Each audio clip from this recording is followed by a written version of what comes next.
नमस्कार, आदाब, सत श्री अकाल, गुड इवनिंग। आज की कहानी में आप सबका स्वागत है और उम्मीद करते हैं कि आप बहुत अच्छे से होंगे और अपना ख़्याल भी रख रहे होंगे। वो कहते हैं ना कि समाज में अगर दरिंदगी है, हैवानियत है और शैतानों की अगर कमी नहीं है, तो वही समाज में अच्छे लोगों की भी कमी नहीं है। यही अच्छे लोगों की वजह से बिहार के 4 लड़के दरिंदों को हरियाणा का अदालत ने सजाए मौत की यानी फांसी की सजा सुनाई है। इन चारों दरिंदों का जो कारनामा है, वो सुनकर दिल दहल जाता है। ऐसी कुकृत इन लोगों ने किया कि फांसी तो कम होगी, अगर इससे भी कोई कड़ा सजा होता तो शायद वो डिजर्व करते हैं। जानते हैं पूरी कहानी कि आखिर इन लोग का जो कुकृत था वो क्या था। हरियाणा में सोनीपत के कुंडली जगह में एक बिहार की रहने वाली गरीब महिला, यानी पति उनके थे नहीं, और अपनी 2 नाबालिग लड़की और 1 नाबालिग लड़का यानी 3 बच्चों के साथ रहती थी और वहाँ के एक संपन्न किसान के खेतों में काम करती थी। ये तीनों बच्चे भी काम पे जाया करते थे, पेट चलाना है, स्वाभाविक है कि काम तो करना पड़ेगा। खेतों में जाना, निराई-गुड़ाई करना, कीटनाशक देना, खाद देना, ये इस प्रकार का काम ये महिला करती थी। और उसी कुंडली में 2 रूम वाली एक जो जगह है, 2 रूम का कमरे वाला एक मकान भाड़े पे लेकर रहती थी। खेतों में काम करके अपना जीविका चलाती थी। अचानक एक दिन, यानी ये जो घटना है वो 5 अगस्त 2021 की है। रात के 11 बजे 4 लड़के अचानक घर में घुसते हैं और दरवाजे को लगा देते हैं। दरवाजे को लगाते ही वो जो महिला थी, उस महिला के सामने एक लड़का चाकू को निकाल कर उसके गर्दन पे सटा देता है। महिला के साथ ही सोने की तैयारी कर रहे थे उसकी 2 नाबालिग बेटियां। उसमें से 3 लड़के में से एक लड़का एक लड़की के गर्दन पे चाकू रखता है।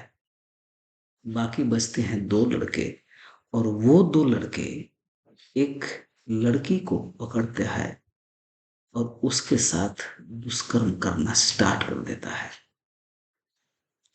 ये चारों लड़के उन दोनों नाबालिग लड़कियों के साथ बारी-बारी से दुष्कर्म करते हैं। हिदायत है, इन लोगों ने माँ के गर्दन पे चाकू रखकर ऐसा दहशत फैला दिया कि तेरे मुंह से एक आवाज भी नहीं निकलना चाहिए। गरीब महिला कमजोर थी, आवाज को बंद कर ली। लड़कियों को भी ये कहा गया कि तेरे मुंह से एक शब्द भी नहीं निकलना चाहिए। अगर ऐसा हुआ तो जो बगल में तेरा भाई सो रहा है बगल वाले रूम में, उसकी गर्दन को उसके सर से अलग कर दूंगा मैं। इतना डर फैला दिया और ये चारों बारी बारी से दोनों लड़कियों की इज्जत को तार तार करते रह गए। दर्द और डर दोनों उन लड़कियों को घेर कर रखा हुआ था। चाह के भी आवाज नहीं निकल पा रही थी, रो रही थी, छटपटा रही थी, बेचैन हो रही थी। लेकिन ये चारों दरिंदों को एक जरा सी भी की मोह और ममता नाम का कोई चीज आ नहीं रही थी। चारों ने जबरन बलात्कार पे बलात्कार करते रहे। लड़कियां छटपटाती रही, बिलबिलाती रही, दर्द से कराहती रही, लेकिन चिल्ला न सक रही थी। जब दर्द बर्दाश्त के बाहर हो गया, तब लड़कियों ने अपना मुंह खोलना शुरू किया, चिल्लाना शुरू किया। जब ये चारों देखे कि अब ये चिल्लाना शुरू कर दे, छटपटाना शुरू कर दे, वहीं पे एक साइड में पड़ा हुआ था कीटनाशक। चूंकि कीटनाशक उस घर में इसलिए था कि इन लोगों का काम ही था खेतों में जाना और खेतों में जो फसलें हैं उसके ऊपर खाद देना, कीटनाशक छिड़कना। तो स्वाभाविक है कि घर से आना है और घर से ही खेतों में जाना है, तो घर में खाद भी पड़े हैं और कीटनाशक भी पड़े हैं।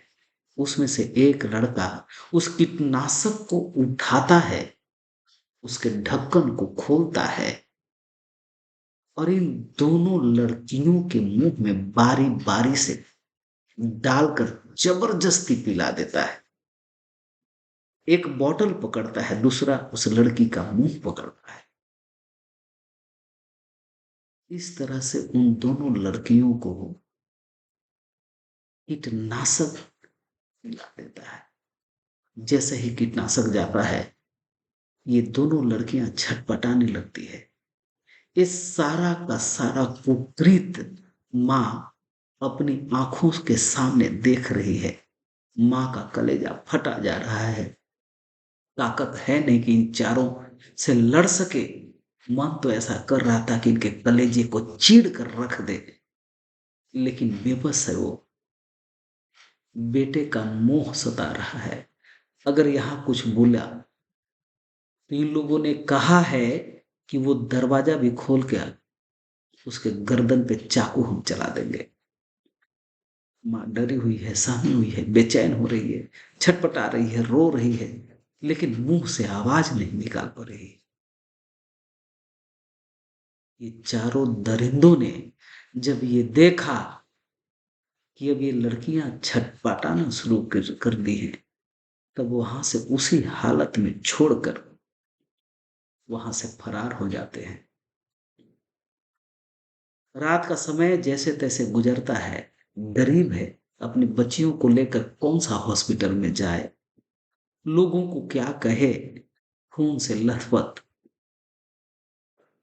कीटनाशक यानी जहर की वजह से एक अलग प्रकार का छटपटाहट। आखिर माँ को समझ नहीं आ रहा कि आखिर हम करें तो क्या करें, चिल्लाएं या ना चिल्लाएं। आवाज बंद हो गई। डर ऐसा चीज, बेटे की जिंदगी का भी सवाल है। सुबह होते होते दोनों लड़की अपना प्राण तड़प तड़प कर उसी रूम में दे देती है। माँ को अब सब्र नहीं हो रहा है, रोना शुरू कर देती है, चिल्लाना शुरू कर देती है। आसपास के लोग आ जाते हैं।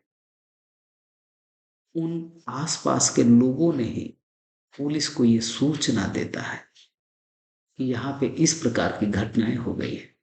पुलिस घटना स्थल पे आती है। घटना स्थल पे आने के बाद मुआयना करती है। पुलिस देखती है कि इस लड़की, जो ये दोनों लड़कियां हैं, इनके साथ कुछ न कुछ तो अनहोनी हुआ है। बलात्कार जैसे मामले सामने से दिख रहे हैं। पुलिस तफ्तीश करती है, माँ से पूछताछ करती है कि क्या हुआ, बताइए। माँ कहती है कि सांप ने डस लिया है। माँ यहाँ पे झूठ बोलती है। पूरी बात पुलिस को बता नहीं पाती है। अगर बता देगी तो वो चारों इसके बेटे के साथ क्या करेंगे, वो पहले ही कह चुके हैं। उन चारों की हैवानियत को अपने आंखों से मां देख चुकी है। मां यहां विवश है, कमजोर है, लाचार है। बातों को पुलिस से छिपा लेती है। पुलिस को सब्र नहीं होता। पुलिस दोनों लाशों को पोस्टमार्टम के लिए भेज देती है। दूसरे दिन पोस्टमार्टम रिपोर्ट जब आता है, पुलिस देखती है, तो पोस्टमार्टम रिपोर्ट में ये है कि ये दोनों लड़कियों के साथ जबरन बलात्कार किया गया है और कीटनाशक पिलाकर मार दिया गया है। पुलिस की पूरी टीम उस मां को विश्वास में लेती है, उसके हिम्मत को बढ़ाती है। जब विश्वास इस मां को हो जाता है कि मुझे पूरी सच्चाई बतानी चाहिए, तो मां यहां टूट कर पूरी सच्चाई बताती है कि बगल वाले रूम में ही रहते हैं बिहार के वो 4 लड़के, जिसका नाम है, एक का नाम है अरुण पंडित, दूसरे का नाम है फूलचंद, तीसरे का नाम है दुखन पंडित और चौथे का नाम है राम सुगाह। राम सुगाह समस्तीपुर का रहने वाला है साहब। और दरभंगा के बाकी ये 3 लड़के रहने वाले हैं, कंपनी में काम करते थे। और इन लोगों ने हमारे साथ ऐसा कुकृत किया है, हमारी बेटियों का जान छीन लिया है। पुलिस सतर्क होती है। वो कहते हैं ना कि जो न्याय व्यवस्था है, न्याय व्यवस्था में भ्रष्टों की कमी आज भी नहीं है, लेकिन अच्छे इंसानों की भी कमी भी नहीं है। उन तमाम पुलिस की टीम ने इस मां को दिलासा देती है कि आप चिंता ना करो, जितना जल्द हो सके हम सब मिलकर आपको न्याय दिलवाएंगे। क्योंकि घटना ही इतना दर्दनाक था, भयावह तरीके से इन चारों दरिंदों ने घटना को अंजाम दिया था। पुलिस एक्शन में आती है, चारों लड़कों के जो नंबर हैं उसको ट्रेस करती है। ये घटना को अंजाम देने के बाद ये चारों लड़के बिहार के लिए रवाना हो चुके थे, भाग चुके थे और पहुंच चुके थे।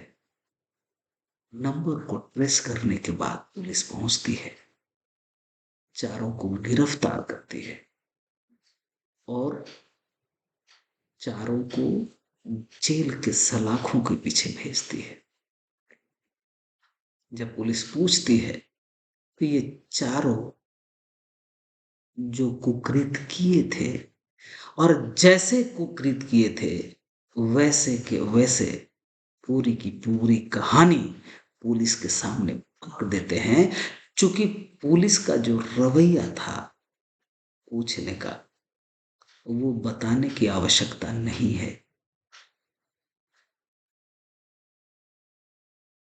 अब ये मां अमीर तो है नहीं, केस को लड़ेगी भी तो कैसे लड़ेगी, न्याय को आखिर ये पाएगी कैसे, कोर्ट कचहरी जाएगी कैसे। अपने खाने के लाले पड़े हैं। 2 बेटियां थी, उसको क्रियाकर्म के भी परेशानी है। एक बेटा है, आखिर इतने पैसे कहां से लाएगी। इस मां को वहां के आसपास के जो लोग हैं, जो अच्छे विचार रखते हैं, उन लोगों ने मदद करना शुरू किया। पुलिस की टीम ने मदद करना शुरू किया। इनके जो केस हैं, वहां के 2 वकीलों ने अपने हाथों में लिया और 1 रुपए भी फीस के नाम पर इस मां से नहीं लिया। यानी वकील, पुलिस, आसपास के लोग, साथ ही साथ धन्यवाद के पात्र है मीडिया, क्योंकि मीडिया ने भी इस मां को न्याय के लिए बहुत सपोर्ट किया। एक संस्था है, वो संस्था आगे आती है और इस मां को आर्थिक सहयोग देती है। यानी इस प्रकार से समाज में अच्छे लोगों की कमी नहीं है। और दरिंदे दरिंदे लोगों की भी कमी नहीं है। आपने अभी अभी सुना है, सारे साक्ष्य दोनों वकीलों ने ऐसे जुटाए कि सारे सबूत इन चारों दरिंदों के खिलाफ पाए गए। हरियाणा के कोर्ट ने इन चारों को अभी अभी पिछले हफ्ते फांसी की सजा दी है।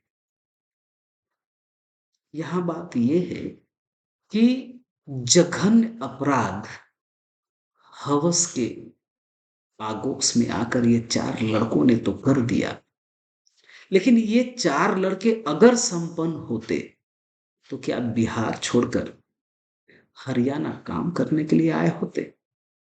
इनके माँ बाप ने बड़े सपने देखे, पढ़ाए लिखाए बड़ा किया, और जब कमाने की बारी आई, उन माँ बाप की हालत क्या होती होगी?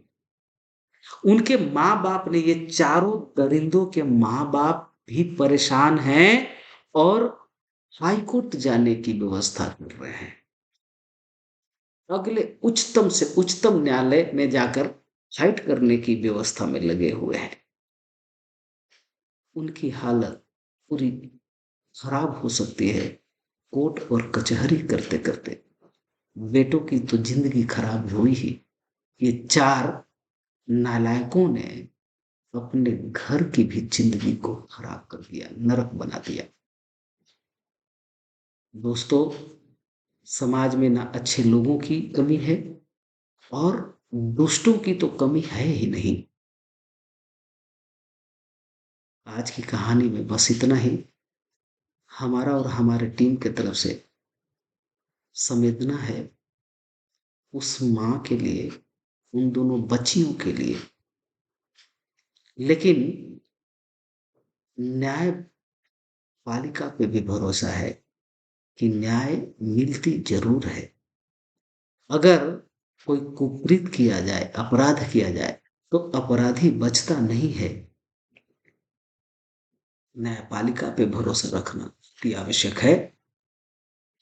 ये जो कहानी है, इस कहानी से ये प्रेरणा मिलती है कि अपनी जिंदगी को बेहतर तरीके से जीने की आवश्यकता है। उसे अपराध की तरफ लेकर जाने की आवश्यकता नहीं है, क्योंकि अगर अपराध होता है तो फर्क सिर्फ अपराधी पे ही नहीं, उसके पूरे परिवार पे पड़ता है, पूरे समाज पे पड़ता है। समाज को बेहतर बनाया जाए, बेहतर दिशा में काम किया जाए, जिंदगी को सरल और सुदृढ़ बनाई जाए। चाहे जितने भी आपकी व्यवस्थाएं हैं, जितनी आपकी क्षमताएं हैं, जितनी आपकी बुद्धि है, जितनी आपकी विवेक है, उसके हिसाब से ही रहने की आवश्यकता है। आज की कहानी में बस इतना ही। जय हिंद, जय भारत।